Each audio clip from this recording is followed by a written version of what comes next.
Yo, what's up? It's your boy Carcino here. And let's get into it like we always do it right about this time. Let's talk about them Clippers, man. Let's talk about them Clips. Everybody talking like it's over for the Clippers and they finna get robbed and they haven't even played a game yet. What will teams look like when they come back? I'm trying to hold the faith. I really wanna believe in what I believe. I really believe that the Clippers got a chance. I do. Because team versus team, they're better. They are. They're just a better team. So the only thing that could, oh my God, please send me nothing. Now, the only thing that could harm the Clippers is the decision making. Decision making down the stretch. But they have an advantage that the Lakers don't have. They have somebody who's very poised at closing games, which of course is Kawhi Leonard. But when you have people who are used to losing and have built in a losing mentality, it's very hard to get that team to win. That's the problem. And then, well, I'll say the obstacle that Kawhi Leonard faces. Kawhi is not the vocal guy. Everybody kind of goes off script once something isn't going well. Notice I said isn't. Right? When something isn't going well, that's when you see different scenarios. Harrell is the X factor here. In order for them to win the championship, he has to be assertive in that paint. They have to worry about him on the boards.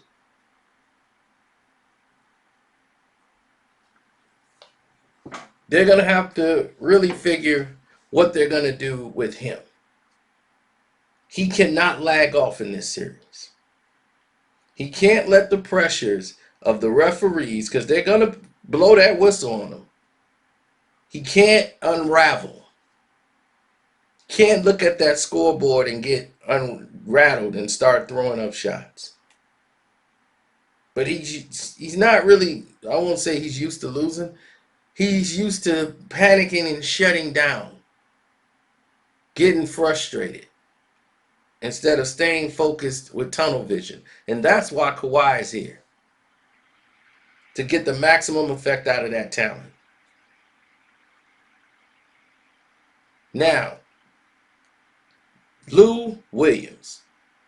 Lou showed he can't guard the pick and roll.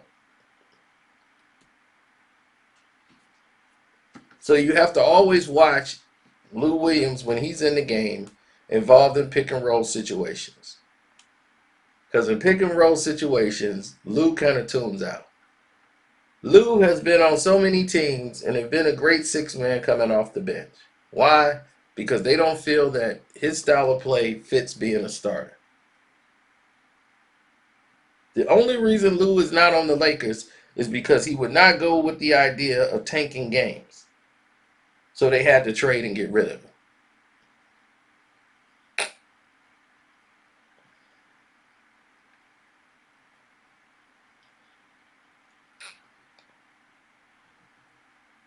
You see?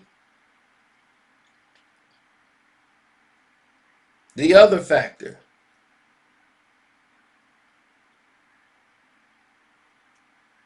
from a basketball perspective, that will help them win, of course, is Kawhi and Paul. Paul is Scotty. Kawhi is Michael. But Paul has a very hard time accepting that he's Scottie. Scottie had no problem accepting he was Scottie Pippen. He knew, hey, I don't want to be that guy. It's Michael's team. Michael makes the decision.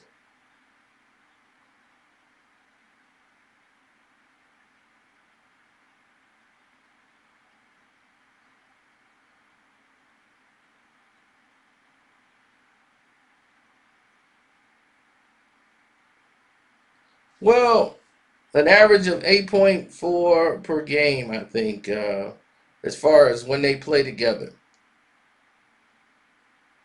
When Paul and Kawhi play together, they beat opponents by, I think, 8.4 points per game. I know they were 24-8 playing together because they only played like, what, 30.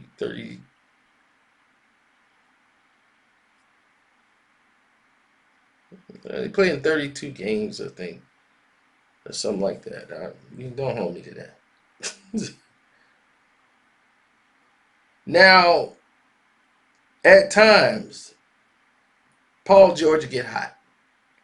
And that's what you need. You need Paul George to be involved in the game.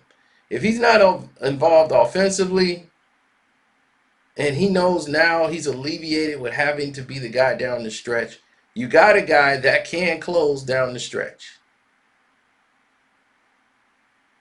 Now, here's the thing that most people don't realize. The Clippers will be 100% healthy. All the teams will be 100% healthy going into this playoff thing that they're having here. And the Clippers, the biggest thing that they were having that was a detraction to them was the fact that they had a lot of injuries coming into this. Paul George was coming off of an injury when he signed a maximum large, contract. And Kawhi had to play a lot of games, but then he has it where he doesn't play back-to-backs because of his knee. Or they call it load managing because LeBron wanted it to be that way. But enough of him. Now, all this numbers aside stuff, if you look at every dynamic duo in basketball, there's not more that's more dangerous than Kawhi Leonard and Paul George. They're arguably probably the two best tandem in the league. A lot of people say, what about LeBron and AD? LeBron and AD, man, I think that's the best one. They can't do everything on both ends of the floor like everyone else can. Do we need to mention what the other guy, James, does on the defensive end? No? Okay. So, don't want to make it about him. See, the Clipper fans have already seen what a healthy Kawhi can do. And people already seen what Paul George could do when there's no pressure on him.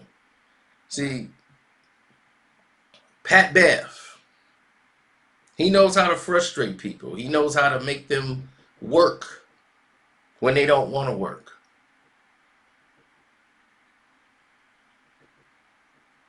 Okay? They have the highest scoring bench in the NBA. With Shoebox, Morris, you have Harrell and what's his name coming off the bench, Lou. They're set. They're truly set over there. Now, here's the main problem. Shot selection. Shot selections. There's only one basketball. Marcus Morris is an addition to this team. His shot selection when he first came to the team was difficult because the Clippers did not run the same offensive sets as he's been used to playing. But he'll have open shots. He just has to be comfortable in knowing where he's going to get the ball, rather. Him being in the starting lineup, to me, I don't know about putting Marcus Morris in as a starter. I mostly would like him to be a complimentary player coming off the bench and letting Harrell start. But I guess to protect Harrell from, foul trouble, you get Montrez in there, later in the game then, I guess. But to me, it's a big, dynamic shift.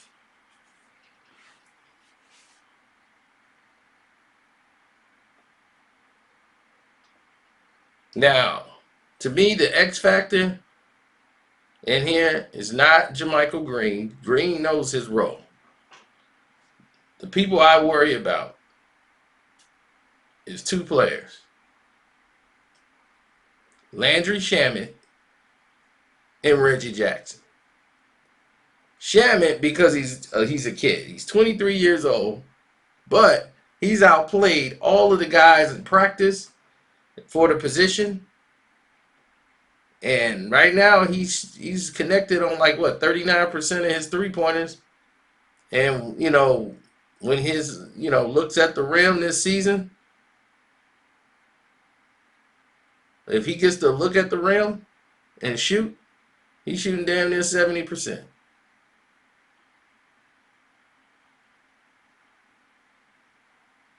But see, Shamet can sometimes be a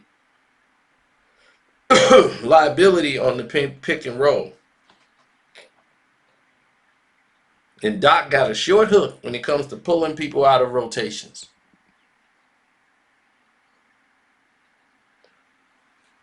Now, here's the thing. This is the first time in the history of the team that they have a shot to win the NBA championship. Forget all the Chris Paul, Blake, all that history. They have a bad history of losing. This is the first time that the people really, truly believe the Clippers are not that underdog team. No, they believe we are poised to be that team right now. We are the best. We are better than the Lakers. They're posed to be that team. And the fans believe it. They're actually stepping up into the chest of the Laker fans like it's our time. And the Lakers are still holding on to the fact that you guys have never won anything and we got 16 championships. So, you can't have a conversation with us. But the Clipper fans are having those conversations with them. And they're like, forget yesterday, it's about right now. Right now. And right now, as of today, we are better than you.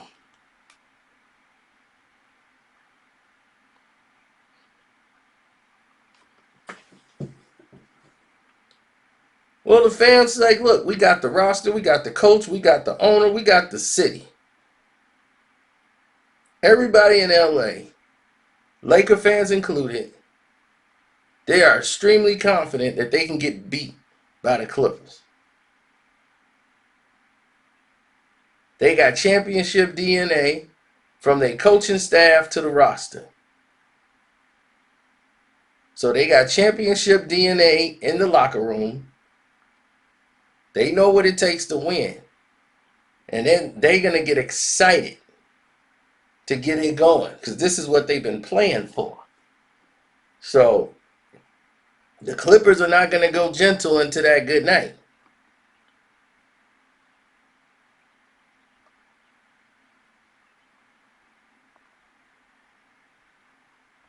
So believe that. They're going to be ready.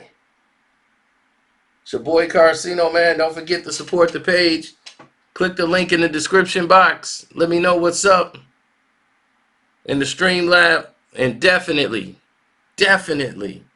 hit me up on the Cash App. Carcino's the name on that Cash App. And if you're new here, don't forget to subscribe and hit that notification bell so I can know, you guys are there, and select all and get your notifications on.